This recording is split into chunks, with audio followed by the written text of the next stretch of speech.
വിഖ്യാത ഗസൽ ഗായകൻ പങ്കജ് ഉദാസ് അന്തരിച്ചു. 72 വയസ്സായിരുന്നു. ഏറെ നാളുകളായി ചികിത്സയിലായിരുന്നു. ചിട്ടിയായി ഹേ പോലുള്ള നിത്യഹരിത ഗാനങ്ങളിലൂടെ സംഗീതാസ്വാദകരിൽ ചിരപ്രതിഷ്ഠ നേടിയ ഗായകനാണ് പങ്കജ് ഉദാസ്. വിവരങ്ങളുമായി മുംബൈയിൽ നിന്ന് പ്രേംലാൽ ചേരുന്നു. പ്രേംലാൽ, അങ്ങേയറ്റം ദുഃഖകരമായ വാർത്തയാണ് പുറത്തു വന്നിരിക്കുന്നത്. വിവരങ്ങൾ.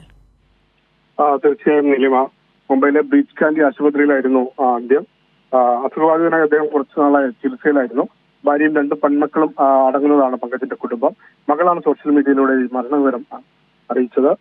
ചിട്ടിയായി ഹേ മുതലായുള്ള നിത്യഹരിത ഗാനങ്ങളിലൂടെ സംഗീതാസ്വാദകരിൽ ചിരപ്രതിഷ്ഠ നേടിയ ഒരു ഗായകനാണ് പങ്കജ് ഉദാസ്. സ്തുതിഭദ്രമായ ശബ്ദവും ഹൃദ്യമായ വരികളും കൊണ്ട് പ്രേക്ഷകരെ ആകർഷിച്ച പങ്കജ് ഉദാസ് 90കളുടെ തുടക്കത്തിൽ അവിസ്മരണീയമായ മെലഡികൾ കൊണ്ട് ബോളിവുഡ് പിന്നണി ഗാന രംഗത്ത് ഗസലിന് സമാന്തരമായ ഒരു പാത തന്നെ അദ്ദേഹം സൃഷ്ടിച്ചിരുന്നു.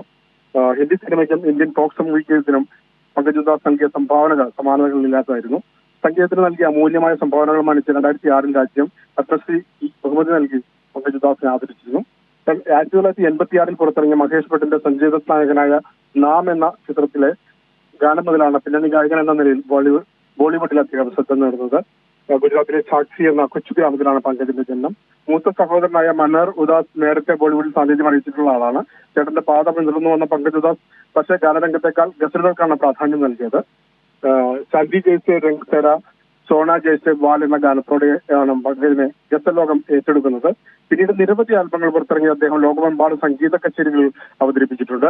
പങ്കജിന്റെ സംഗീതയാത്രകൾ വിദേശ രാജ്യങ്ങളിലും ഏറെ ശ്രദ്ധ പിടിച്ചുപറ്റിയിരുന്നു. പ്രത്യേകിച്ച് ചിട്ടിയായി ഹേ തുടങ്ങിയ ഗാനങ്ങൾ ഗ്രഹാതുര സ്മരണകൾ ഉണർത്തിയ ഗസലുകളായിരുന്നു വിദേശങ്ങളിലെ ഏറ്റവും കൂടുതൽ. ചിട്ടിയായി ഹേ, ചാന്ദിനി ജയ്സാ രംഗ് ഹേ തേര തുടങ്ങി നിരവധി ഗസലുകൾ, പ്രണയവും ലഹരിയും ഇഴചേർന്ന നിലാവിൻ്റെ നനവുള്ള ഗസലുകൾ ആസ്വാദകർക്കായി സമ്മാനിച്ച